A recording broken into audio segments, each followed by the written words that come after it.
Because this weekend when we enter school, my brother, I get plans. So you know my plan. I go buy land, but I use I to find better real estate company where I fit to buy better land. No be to buy land. No go buy land. No go land inside problem. Not my problem. Yes, so you have heard it from the original investor. You don't need to buy land that will land you into problem. That's why I'm introducing to you Cedarwood City Estate Phase 2. This estate is the solution to your investment problem. This is a land you buy that will give you peace of mind. You have heard it. If you are looking for a land you buy that will not put you into trouble, come to this land. Buy this estate. Invest in this estate because the land is not going to land you into problem, as our original investor said. This estate is selling for 5.5 million naira promo price. Just 5.5, you'll be a landowner here with a good land title, freehold. This land is just beside Lubos Manufacturing Company. Opposite the land is Federal Road Safety Office, just along Onitsha Express Road. The estate is very affordable. The land is in a good location. It's in a serene environment. Worry no more. That solution you have been looking for is here, which is Cedarwood City Estate Phase 2. Subscribe to Cedarwood City Estate Phase 2, Owerri.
Smart investors, I am here again at Lush City by Cedarwood, here in the city of Aba, just 5 minutes off the Osisioma, popular Osisioma flyover.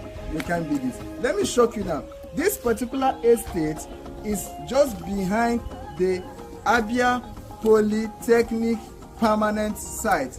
If you are a wise investor, you will secure many plots here in Lush City because of the reason that when this school kicks off, students will look for a place to reside and lecturers will also look for apartments to stay. So this estate is also directly opposite Arab Construction Company at this Aba Owerri Express Road. You can be this. From here to Osisioma flyover is less than 5 minutes. So guys, what are you waiting for?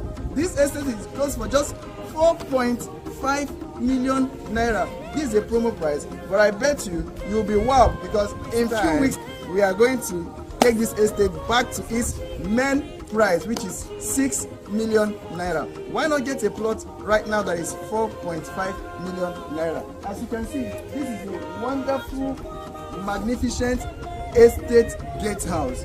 The property has been fenced right round already. It's 100% table dry land, and this buy and build. So as a wise investor, I will advise you rush and grab a plot right here at Lodge City by Cedarwood immediately. Do you know why? Because the school is actually going to kick off very, very soon, and students are looking for places to reside. As a wise investor, secure a plot now that is still on promo. Just 4.5 million naira. A plot of 44 square meters is yours.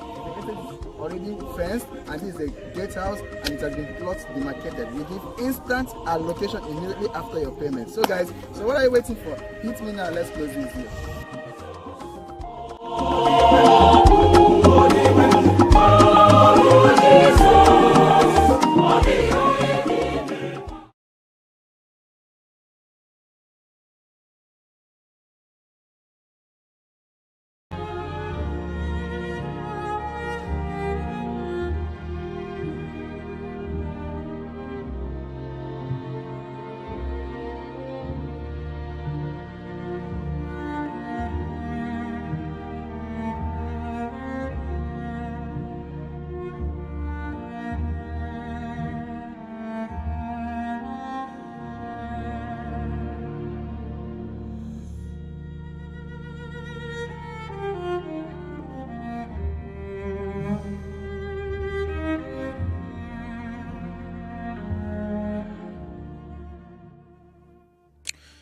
All right, a beautiful morning, Lagos, Nigeria. Welcome to the Morning Delight Show on Nigeria's first real estate radio. My name is David, and it is such a delight to come your way this beautiful, beautiful Wednesday morning. Trust you had a wonderful night rest, and hope your Wednesday morning is going fine as planned. All right, we are Nigeria's first real estate radio, Cedarwood Luxury Online Radio. It's such a beautiful Wednesday morning. Nice weather, I must say. To God be the glory. Thank God for life. Thank God for goodness, for His mercy, for everything. It is always a good thing to give thanks unto the Lord. So yeah, on the Morning Delight Show today, we're going to have more like a continuation of what we started talking about last week on the tragedy of Nigeria, This time around, we want to talk about, there are quite a number of things that has played out. Quite a number of things has actually happened. The recent happens to be, you all, I'm very sure that you all are very much aware of, the Dangote refinery saga. Quite a number of people saying a lot about the Dangote refinery saga. Okay, so I'm going to play. I'll begin with this very one from Seun Kuti. Yeah, you all know Seun Kuti. Came out, did a video, talking about the Dangote refinery thing. So we're just going to listen to this very audio, and then we'll return. We'll say a few things. I have a video I want to also play. We'll talk about it from that angle as well. So let's begin with this very, very one. Okay.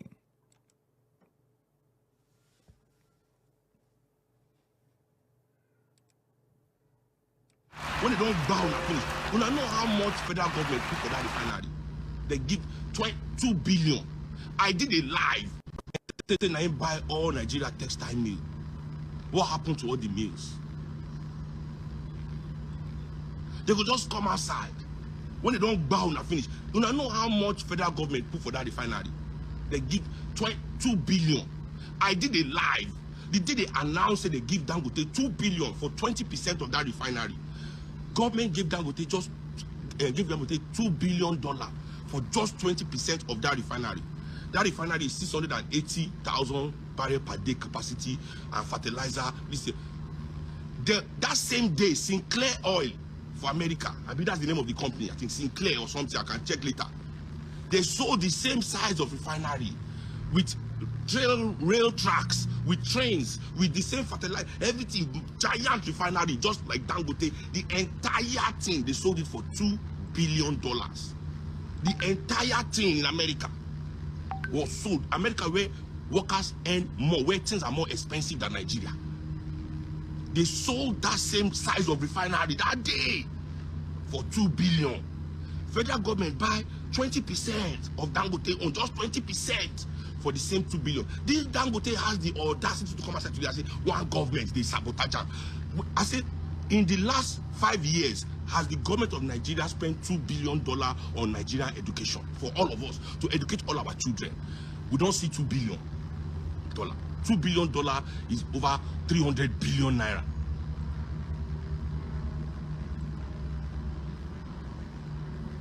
He comes and say, you know, one monopoly. When they don't think be monopoly, I don't believe in monopoly. Government should come and buy the refinery. More come buy this thing. Refinery we don't go work. More we come. See, una no get sense.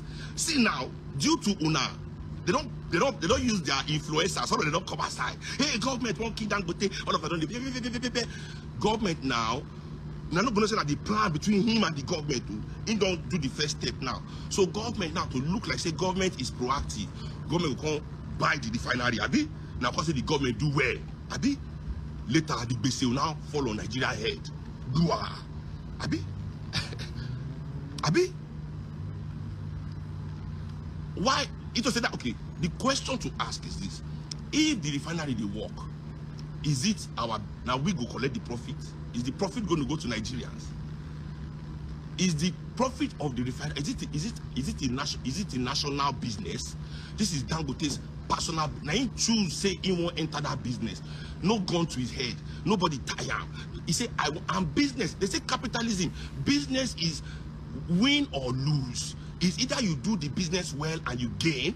This is capitalism. So I they tell you now. This is what capitalism says. Business means say, if you do your business well, you move forward. If you don't do your business well, you fall off. Why be say when the rich men of Nigeria do business, work well, we must come and help them out? That is socialism. They go telling every day say socialism is bad. Socialism is bad. But when they fuck up, they immediately run to the government for public money. Just like we do in Nigeria, everywhere in the world. They run to the government for public money. They run to the government for public money.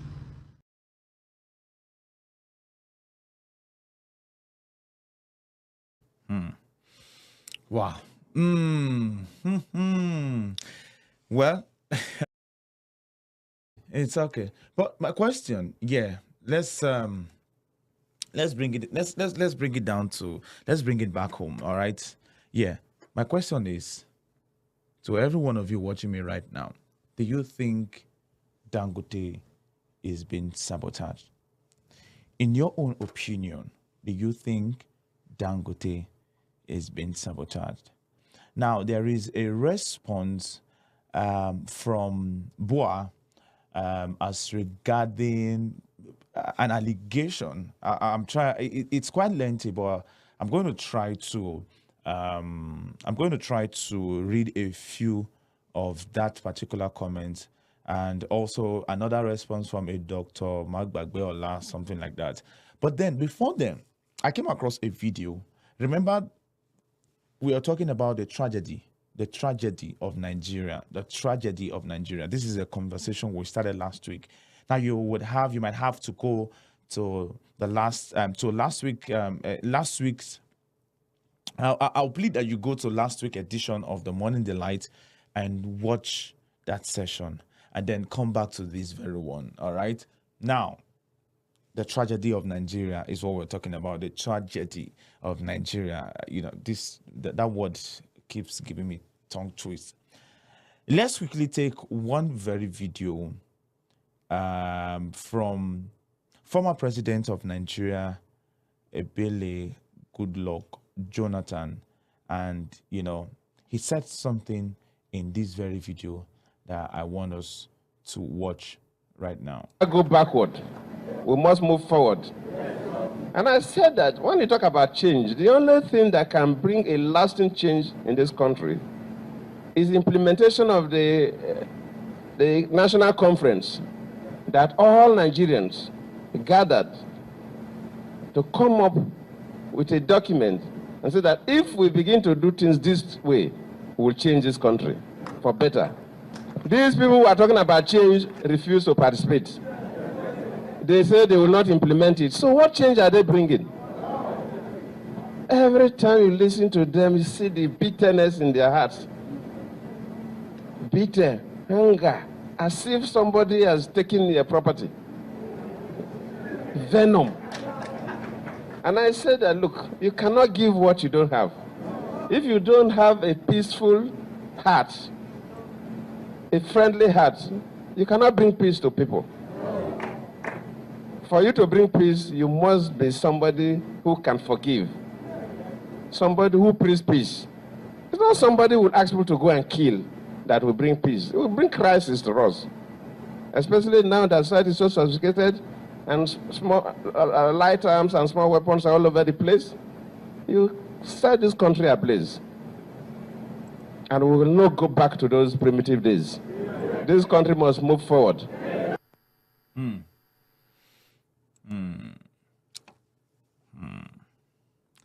This country must move forward.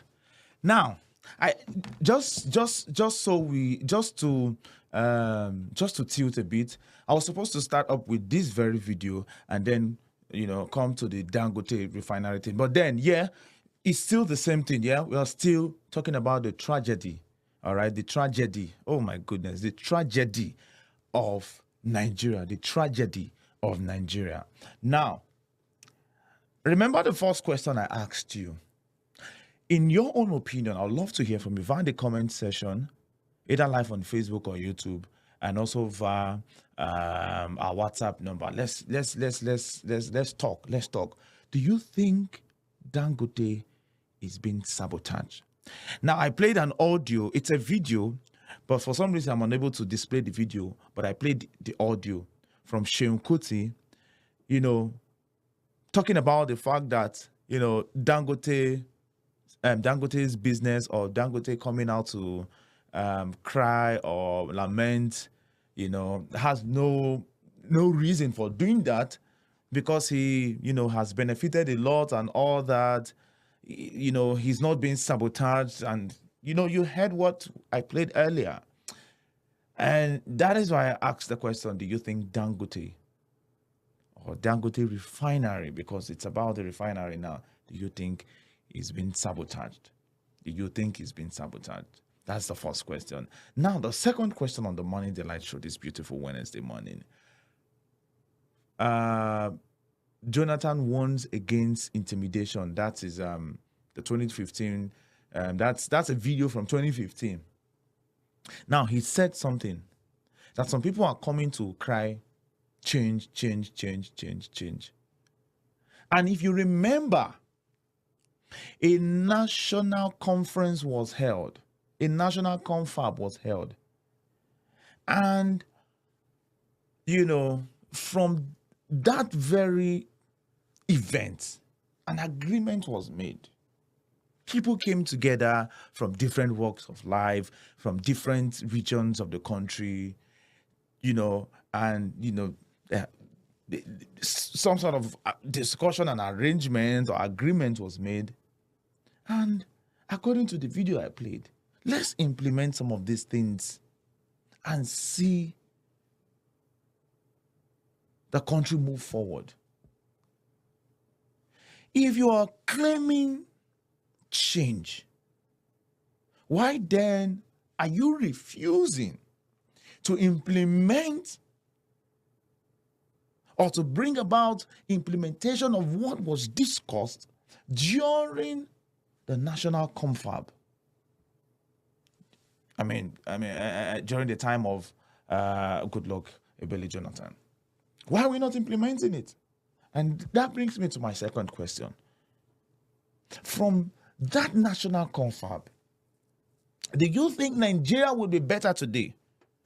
Or the situation of the country will be far better than it is today if there was implementation from, or the implementation of whatever it is that was discussed during the confab that was held some years ago? I think I'll have to play that video again. It's a 1 minute video. And let me play it again. And then I'll come back to ask you that question. We can no longer go backward. Let's We must move forward.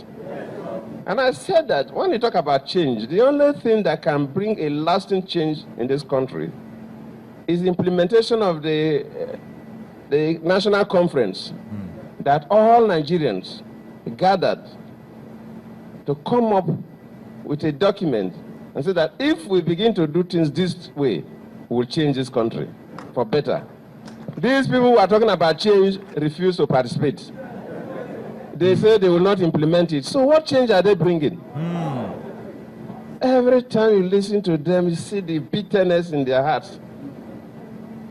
Bitter, anger, as if somebody has taken their property.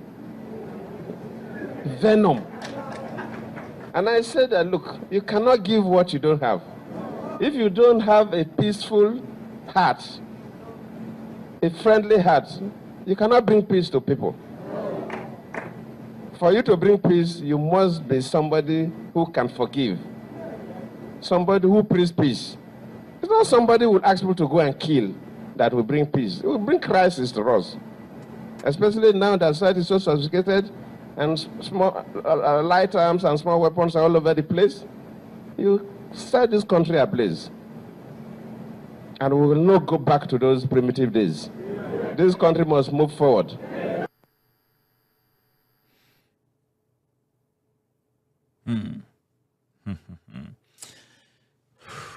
All right. So now, I mean, I believe you can answer my question now. I believe you can answer my question now. Would Nigeria become better if that agreement, if the document from the national confab that was held some years ago, if it was implemented, would Nigeria be better? All right, let's move on quickly. Remember, we're talking about the tragedy of Nigeria. The tragedy of Nigeria. Don't forget, we're talking about the tragedy of Nigeria. And the third thing I want to ask is, I would love you to share your experience with me. I would love that you share your experience with me. Let's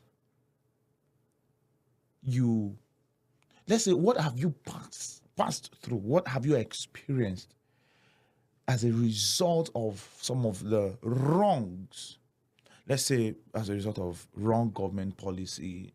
What are the things that has happened to you, your family, your business, your life, your personal life, your business life, your career? What is that particular tragedy that you've experienced because of the current situation of the country, either in present time or in past, or either the present time or the past? I'd love you to share your experience with me. Do that via the comment section. I have another video I want to play, and that video is about 23 minutes long. And this time around, it is Dele Momodu. I hope I got it right. An interview that was held on Channels TV. Yes. Let's take that video quickly. We'll come back, we'll say a few things. And it is also about the Dangote refinery. So we're talking about the tragedy of Nigeria, the Dangote refinery tragedy as well, and also your own tragedy that you've experienced as a Nigerian, all right? I'd love you to talk with me. Let's talk. Let's do that via the comment section, even as we take this next video. When we return, we'll continue. We'll say a few things, and then we'll see how it goes from there.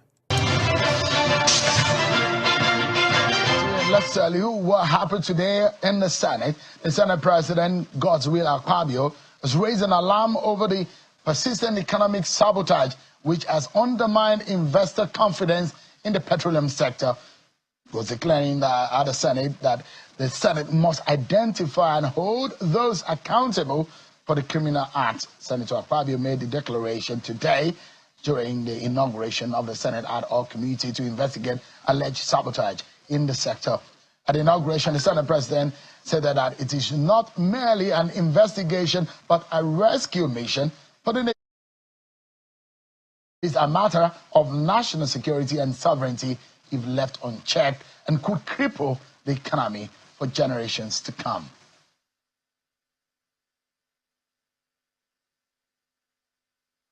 All right, tonight, my very first guest was one of those who had written an open letter to President Bola Tinubu a few days ago. A former presidential hopeful and a publisher, a journalist who ran for the primaries of the PDP, Chief Dele Momodu, wrote an open letter telling President Bola Tinubu that Nigeria is in a big trouble. He's advising the president to enforce leadership and discipline as a leader in his party, in government, and all that. In his message titled, Urgent Message for President Tinubu, Mr. Momodu called on the president to sanction the minister of the FCT, Nyesom Wike, arguing that they disrespected him in the Fubara matter. In the other state of the nation matter, he said, our economy has virtually collapsed. He then indicted President Tinubu, saying, you've been wasting too much money at a time that requires absolute frugality. Please stop this recklessness, propensity for wasting scarce resources. Those are some of the words of Chief Dele Momodu. I'm being joined by Chief Dele Momodu, who joins us live from our Lagos studio. It's good to see you, and thank you so much indeed for joining us tonight, Chief Dele Momodu. Good evening, Sheung from Lagos, and you are welcome back to the land of your forefathers. We were all worried when they said you were sacked, but we're happy that you are back. Thank you so much indeed. Let me begin and take you up quickly on some of the content of your letter, of open letter to the president. And you told the president that you know him very well, is your friend, and also that you will tell him the truth. But there are those who have criticized you that you're probably speaking as though you are an opposition. You've worked in the PDP, you've worked for Atiku Abubakar, and that those in the APC will say, oh, Dele Momodu, hold on for a moment. Allow this president to settle down and get things done. There are those who believe that Bola Tinubu is fixing Nigeria and the fruit of his labor and his effort in governance will yield fruit. Have you listened to that narrative? And how do you reply to those? Well, you've asked so many questions in one sentence. And my answer is very simple and straightforward. One, I did not say he is not trying.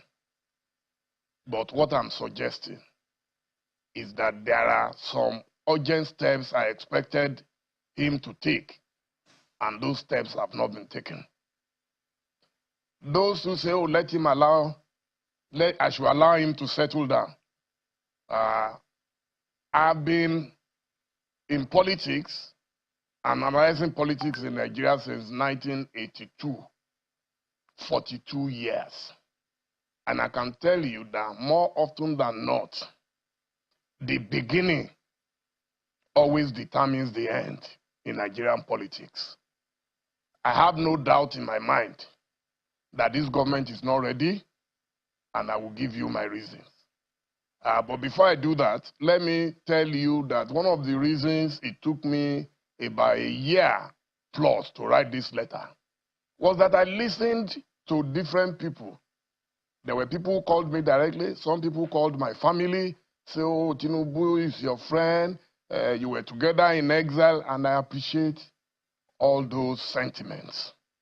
So you would have noticed that even my column on the back page of this day, I rested it in the last 1 year deliberately because I know I'll be tempted to write some things which some of these elders that I respect so much will frown at. And that's one of the reasons I didn't write anything. I remember a general, a retired general in particular, who called my wife and said, oh, no, Dele should leave Bola alone. And I said, no, I'm not holding him. All I think I owe him is to tell him the truth. Let me tell you, I started my life from Ife.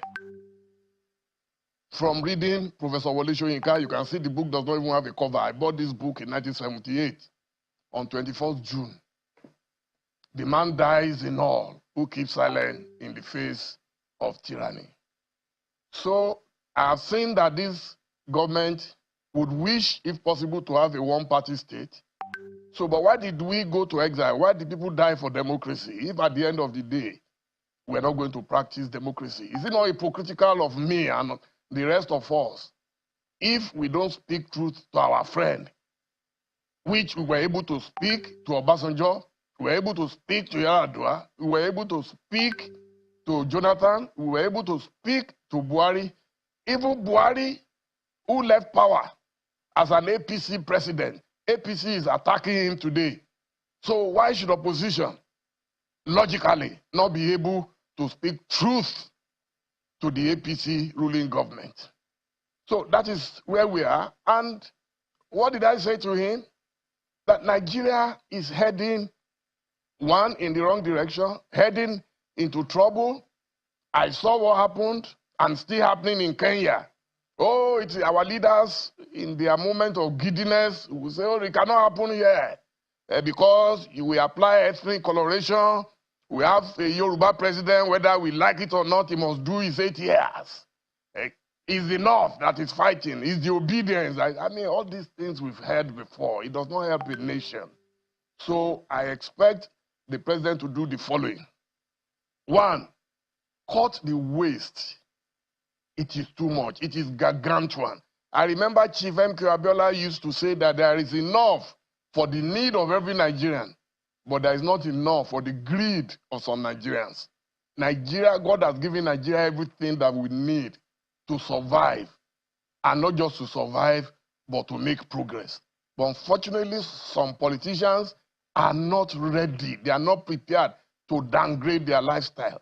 And I keep telling them, if you know that politics is not profitable for you, you can go back to your business. I've been doing my own little business. I'm a man of modest income. I've never been in government. Tinubu was governor for 8 years in Lagos. Did you see me there? I didn't ask for appointment. Buhari that I supported, after 2 months, I saw he was going nowhere. Immediately, I apologized to Nigerians. And so why should I now keep quiet and not be able to talk to my own friend and my own brother?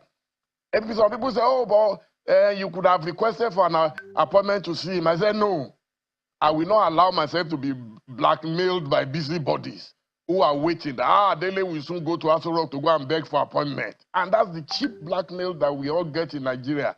A man who has been who has never been in power in 42 years. You are now saying he is desperate. No, I'll be 65 next year. And I have my plans already for my retirement. I've completed the leadership center in Ibadan with library, with everything. The path I've chosen for myself is different. I want to be free to tell my friends the truth, because in the future, someone will say, but you spoke about all the other leaders. How come you couldn't speak about Bola Tinubu? And that is why I am addressing this letter to the president, that please cut the waste. That is the number one. It's very urgent. Then empower our youth by igniting a vocational revolution. It's not just about people going to school. We have so many graduates, if not millions of them now, who can find jobs. There are things you can do. Now they say they are sending 50,000 naira to about 3 million Nigerians. I beg, how does that make sense in a country of over 200 million people? That money could have created more than 1 million fresh entrepreneurs who will get 1 million each immediately. And then those ones, you have the domino effect. Those ones will now employ people, 5 to 10 people each. You don't give, there is no way you just give money out as if it's water. The Buhari people did it. They will put cash on table. At this time and age, in these modern times, put cash on table. and people will queue up like beggars to come and collect 5,000 naira. It's demeaning on Nigerians. Nigerians are too brilliant, too energetic, and too ambitious for them to be reduced to robots and slaves. Yeah. Let me jump in quickly. When some of the words you use seems to have angered some people who are supporters of the APC and who are also followers of the Bola Tinubu School of Governance. For example, when you said that this economy has virtually collapsed, there are those who say that was too dramatic and you were unfair to this government. And there are those who will say you are one of those who had said in your article, in the Pendulum, some of which I've read, you had asked for the removal of fuel subsidy. And one of your Pendulum write-ups, you had made reference to the effort of Bukola Saraki when he was Senate president, when he was on the Senate, the floor of the Senate, when he raised an alarm about the issue of the fraud on fuel subsidy. Now, there are those who had asked President in the past to remove fuel subsidy, which was largely or partly a political decision. There are those who say every president had been asked to do it, but Bola Tinubu took the boat, handed it. There are those who say the disparity in the FX window. Bola Tinubu came, made an economic policy, and fixed all of this. And there are those who will say, oh, they responded to you and say, for example, the IMF projections of an economic growth in Nigeria is perhaps one of the highest for any third economy. There are those who will say the trade figures in Nigeria does not reflect what Dele Momodu is propounding. The president has said some of the policy will be like the pain of childbearing. After some time, it will bear fruit. Is it that you are being dramatic, or perhaps, according to the followers of the APC, saying that you are not speaking the truth? Who are these followers of APC, and when did they become followers of APC? That's another matter. But I will answer you directly and frontally that when you talk about economics and the economy, they are two different things. Economics is the theoretical aspect of the economy. The economy is the practical side of economics.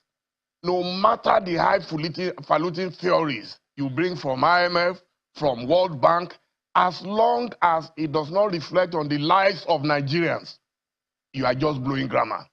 It's all about semantics. I am telling you, sir, that there is no country. If you look at crisis from Venezuela to anywhere, even Brazil, go and read their trajectories, you will see that IMF is always a problem. During the Babangida era, I remember one of the first stories I wrote for African Concord magazine was on SAP. They told us SAP is the magic word. SAP is the only thing that will lead us to heaven and paradise. Where did SAP leave Nigeria? Maybe you will remember the SAP riot of 1989. Me, I'm a good student of Nigerian history. And I know that what these people are saying, oh, just relax. Let me tell you, why would a leader be sworn in on May 29, 2023, and the first thing he will do is to give bad news to the people? You are talking about renewed hope. You did not even wait 1 second. If you rush a patient to a doctor, what's the first thing the doctor will do? The doctor will first stabilize the patient. So if they rush a patient to a doctor, and then the doctor says, oh, this guy cannot survive, he said, let's just give him injection so he can die once and for all. That's what happened on May 29, 2023. The doctor gave an injection. We killed Nigeria instantly. There was no rush. You needed to be there, since you were not there with Buhari, to know why Buhari, an army general, lacked the courage to take that decision.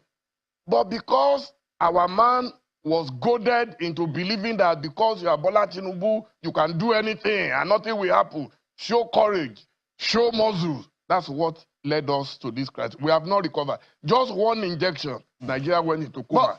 That's what I meant. Yeah, but Chief Dele Momodu, you have also inferred in that your open letter that it doesn't look like you believe in those people around the president. You have inferred in your letter that perhaps they are not telling the president the truth and they are not advising him well. Are you saying that the president does not have competent hands in his cabinet to deal with the economic situation in the country? Or what exactly are you saying in straight terms?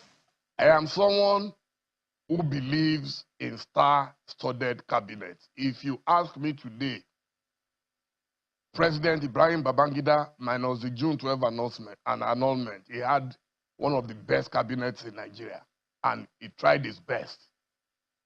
Obasanjo, Baba, also tried his best to assemble the best. Today, and God is my witness, today, if you ask me to name 10 ministers in Tinubu's cabinet and to tell you what they did or did not do before they were appointed, I will struggle.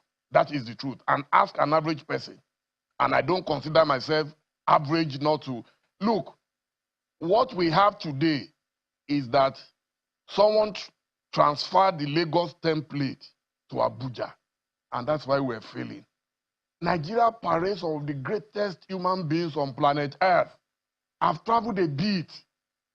There is nowhere up to Australia that I did not meet Nigerians doing great things.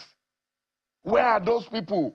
In today's Nigeria, is either you are the son of, the daughter of. Nigeria cannot continue to operate on the basis of compensation. I must compensate my friend. I must compensate my former schoolmate. No. Nigeria right now is playing World Cup and you are picking weak players. No, we can't do that. And that's why I wrote that letter.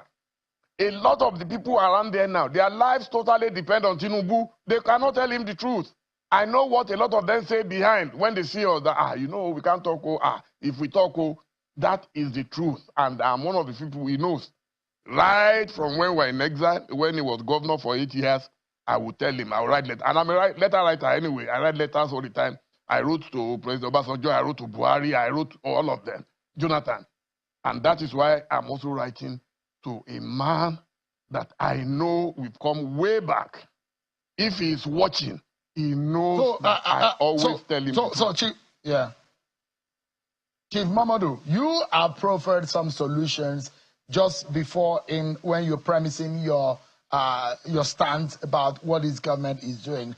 And for me, the conversation is not about political party right now. It's about our nation, because we are in some kind of doldrum. And either we like it or not, we need a way forward.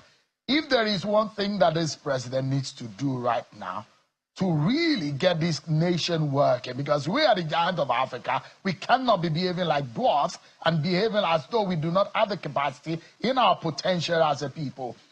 If he has to make any decision that will have a drastic difference in our nation today, what would that be? Kill this profligacy. That is number one. The economy, no matter what you do, continue to borrow money to fund lifestyle. Nigeria will continue to fail.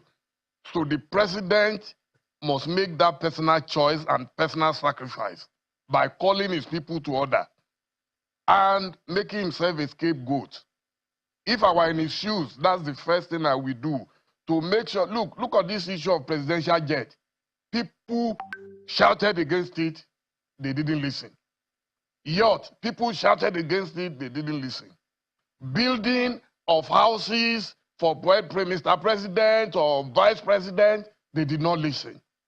So how do you dare expect people to follow you in good conscience?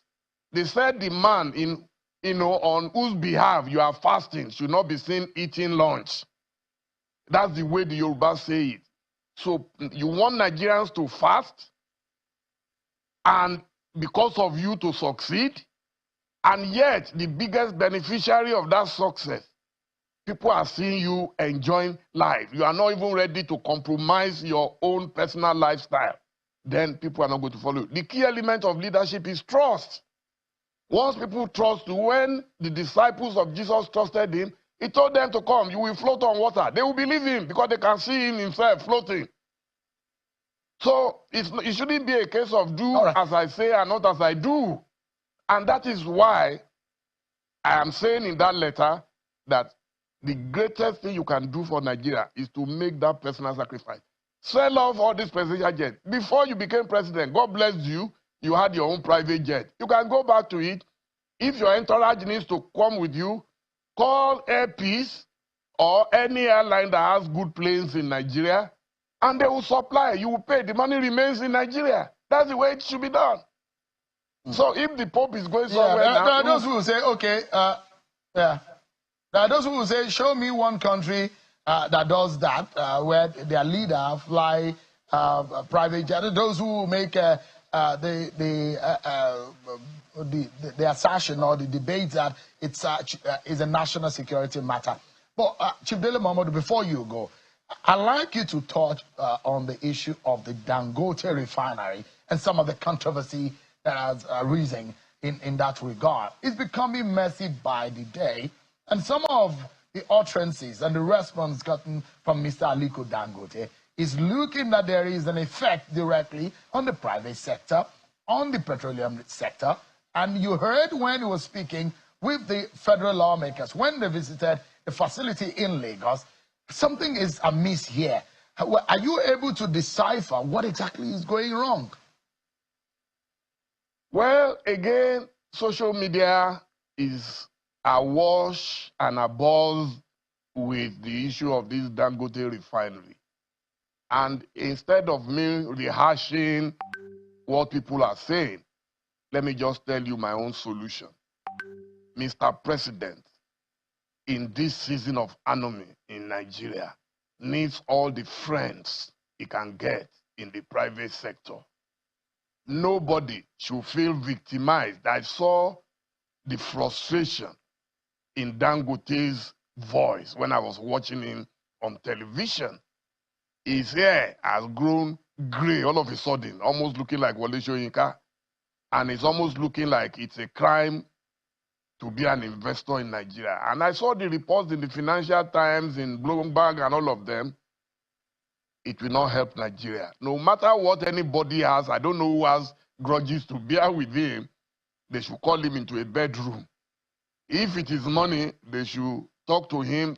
Oh, we heard that you collected this, you didn't do that. Let them go and settle it behind closed doors.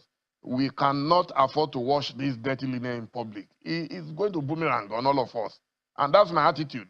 And I believe this man has invested so much in Nigeria, just like other people. We have lots of good businessmen in Nigeria who are doing great things. We should encourage them and not, because if they all run away, now he said one of his friends is laughing at him because he warned him not to put all his eggs in one basket. I've seen other countries where Dangote invested. I've been to his plant in Ethiopia, I've been to his plant in Zambia, I've been to his plant in Tanzania, and I can see the efforts those countries are making to accommodate him there. We should not chase our businessmen away. I'm sure other business people in Nigeria are watching and they say, hey, if this can happen to Dangote, it might happen to me. And everybody is scared. We should not create this panic. We can't afford this at this time. All right. Chief Dele Momodu, a former presidential hopeful and a journalist and publisher. Thank you so much for your time tonight. I appreciate it. Thank you for inviting me, Shehu. Thank you.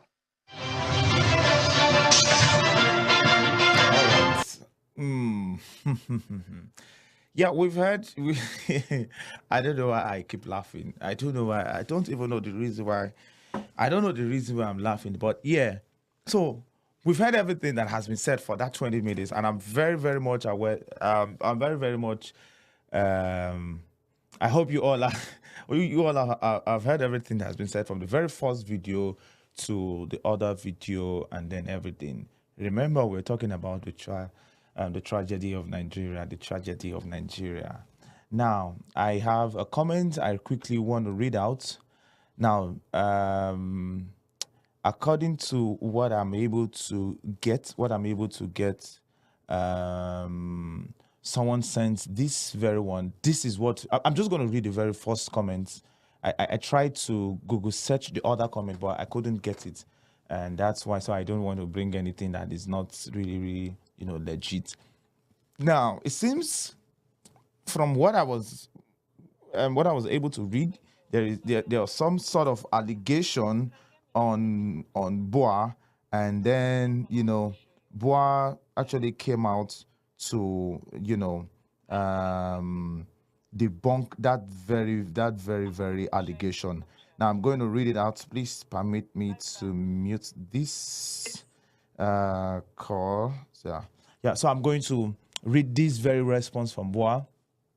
You heard it from Dele Momodu that the Dangote refinery thing, I mean, from the video that was played, that, you know, the whole thing is becoming very, very messy by the day.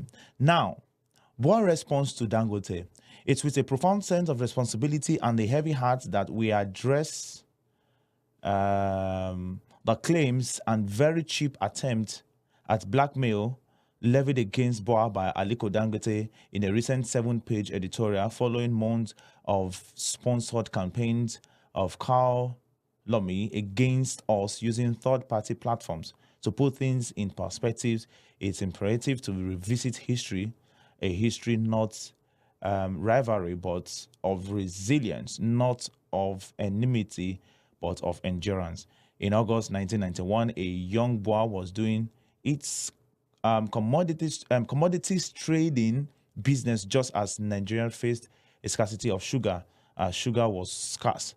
Boa was lucky to be one of the few with any stock for sale, and we stood prepared to supply the nation's needs as best as our stock could. It was during this period Aliko Dangote approached us to purchase sugar. If only we knew he was setting the first of many traps in our business history. He gave us a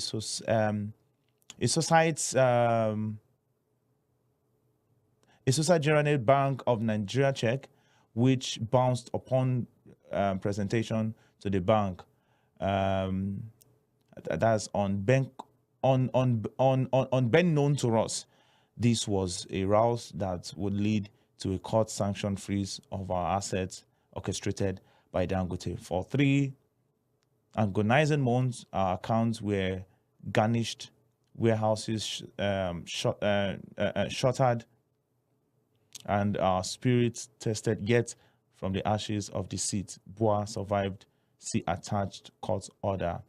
Fast forward to a few years later, we decided that since we were making good progress in our various businesses, we could open a sugar refinery. We approached one Usman Dantata, now late, Aliko Dangote's uncle, and leased his NPA waterfront land, 4.5 acres, at the Tinkan Island Port Polo House. We took the land, signed an agreement with the consent of NPA, and paid all applicable dues. Dangote waited until our contractors and equipment had been mobilized to the site. Then he went to former President Obasanjo. President Obasanjo had the land revoked entirely and gave the lease to Dangote as a result. Even his uncle lost the land. Boa was only given 24 hours to vacate the land. It took us over a year to get another land. How? Our survival as a business, especially our Lagos Sugar Refinery, is a legacy handed to us by a loving father who, seeing his son's distress, did what only the noblest and kindest of hearts could do. With unwavering faith, our chairman's late father, may his soul rest in eternal peace, handed him with land on which our Lagos Sugar Refinery stands today. The land was the location of one of his thriving businesses with a warehouse, which he shut down and handed to us without asking for compensation. He just saw the pain in our chairman, Abdul Samad Rabiu, called him one day and handed him the papers to the land. His gesture was a beacon of hope in one of our darkest hours. And so Boa survived again another Dangote trap. Today, we are now the largest sugar refining concern in West Africa. Okay, because of my time, I will not be able to take the whole of the write-up. Hopefully, let's have a part 3 of this conversation next week, Wednesday. I would have continuation of this conversation next week. The next week, Wednesday, the tragedy of Nigeria, the tragedy of Nigeria. Thank you very much, everyone. God bless you all, and see you again next week, Wednesday.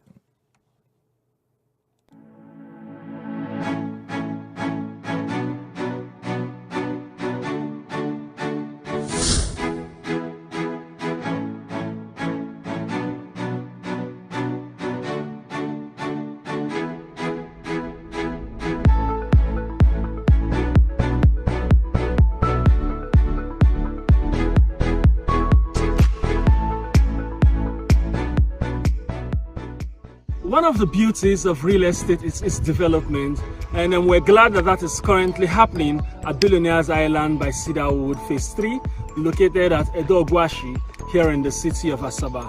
My name is Sotonyi Dan. I am the regional manager of P1 Plus, covering our south-south and our southeast locations, and I'm currently here to see the level of development in the estate and also to assess what our clients are currently doing here at Billionaires Island by Cedarwood Phase 3. So let's take a look around together.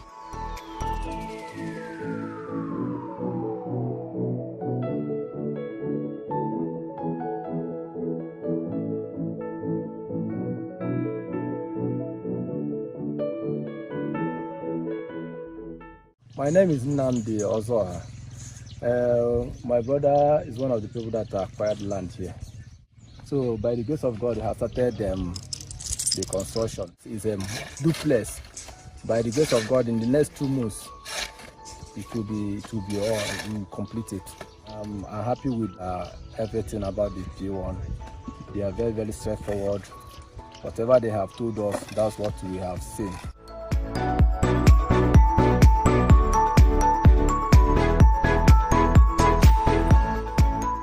Advice to everyone that have bought land in this estate that they should come and start building so that this place will develop it immediately. This place is okay. That's my advice. We have already started because I have seen the future of this place. That's why I started building it immediately. Despite the rainy season, our clients are going on with their building projects at Billionaires Island by Cedarwood Phase 3 because the estate has an impressive topography. Here is another project by a client where excavation has begun ahead of perimeter fencing. Want a plot here? No, you can't subscribe anymore because the estate is sold out. Do well to subscribe to the neighboring Billionaires Island by Cedarwood Phase 7 or other current selling Cedarwood estates in Asaba.